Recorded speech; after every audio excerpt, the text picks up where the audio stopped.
Hello everyone, and today I'm playing against Dipesh.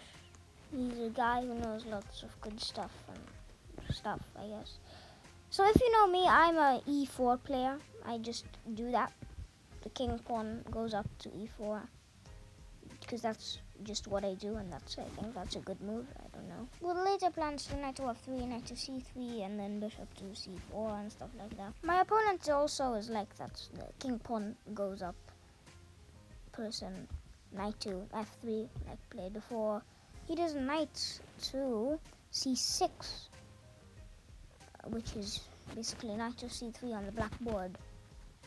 Knight to c3, and then bishop to c5, and then h3 because my opponent likes to do stuff like left side attack. So I thought, why don't I do a right side attack first? Now he does h6, because he obviously does left side attacks as previously stated. And then g4 because what did I tell you? Plans of pushing these two pawns high and attacking the king is real. And then d6 because to release the light square bishop up, there's nowhere else to go except e6, so I don't know why. a3. Knight to d4, putting pressure on my knight. I put my bishop to g2 because queen to f6 is possible. Knight captures on f3, queen captures on f3. Now, queen to f6. Now, I put pressure on his bishop. And then queen captures my queen. And I capture with my bishop. Now, that's what my bishop is for. Speaking about bishops, bishop to d4.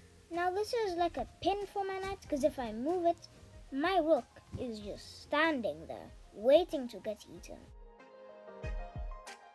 So to prevent that, bishop to b2, c6, castle queenside, c5, knight to d5, because c7 is a double attack. Bishop captures on b2, king captures on b2, king to d7, stopping the double attack from happening, pawn captures on c5, pawn captures on c5. What I wanted to do is make his king go to these two squares, e8 and e6, d4. Again, I have no idea why I did that, because pawn captures d4 and c3, king to e6. Thank you very much. It took 15 seconds for him to think. f6 was his final option. And you know what I did over here. It's the obvious answer.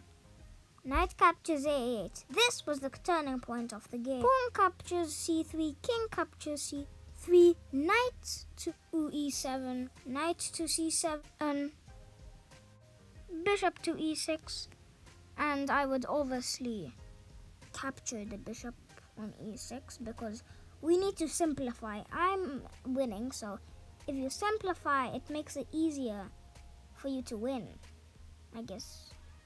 Rook to d2, I guess because I didn't have any moves. I don't know why I did that really. Rook to c8, check. King to b2, knight to c6, rook to c2, f6, bishop to e2, and a6. Bishop to c4, check. King moves over to e7, rook to d1, creating a battery. The king waddles over to f8, rook to d7 enclosing king. Well, I can always go to g8 and then h7, knight to d4, rook to f7, check, e8 for the king. Stupidly, I forget all about the bishop and capture the pawn. Bye-bye, bishop. Rook to b8, check. And my plan is to make the king go to the right sides, the king sides, because there's lots of pawns and they could be like a defense. Not like a defense, but like, you know what I mean. Like, they can block the king. Rook to b7, king goes over to g6, rook to c1, rook to a4, h4, h5, pawn captures h5, and then king captures h5. Rook to b8 because plans. Right now he did a terrible mistake. And I'll now show you what mistake he did.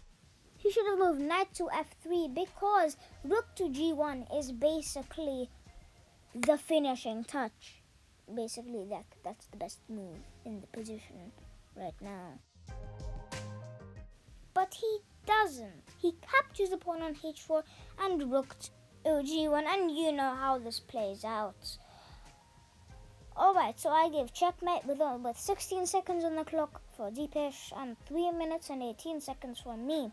So a huge shout out to Dipesh for playing this game with me, and subscribe to him.